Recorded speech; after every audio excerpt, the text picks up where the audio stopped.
Assalomu alaykum qadrli yurtdoshlar, aziz obunachilar. Navbatdagi ishimiz tayyor bo'ldi.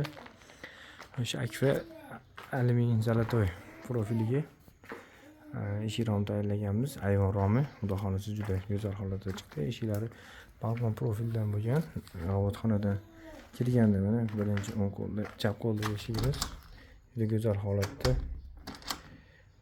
Mikrofkalari har doimgidek go'zal holatda bo'ldi. Balkon profildan.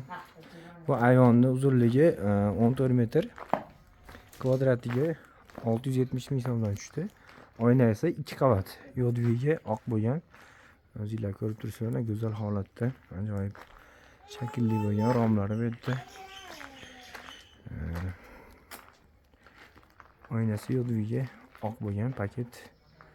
Padikonlilari bilan birgalikda hozir bir qator ichkarilar ko'rsataman. Romlari bu 3 tali bo'lgan, o'rtasidan bitta ochiladi. Bunisi 4 talilar o'rtasidan 2 tadan ochiladi. Har bittasidan shunday bu yerda ham eshigimiz bor. Go'zal holatda chiqqan. Ruchkalari har doimgi baquvvat ruchkadan, mikrofkalari go'zal holatda. Ichki tomondan ko'rinishi padikonlilar bor.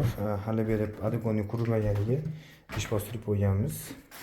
Ruchkalari go'zal holatda, original ruchkadan. Go'zal holatda. Xo'sh. Hamma joyda padikonlilar bor. Kimga shunaqa ishlar keraksa bemalol murojaat qila olasizlar. Dastlabki ustunabki vodiy bo'ylab mavjud.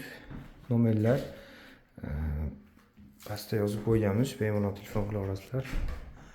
İşimiz yoqqan bo'lsa bittadan like bosib qo'yasizlar. Rahmat katta hammaga.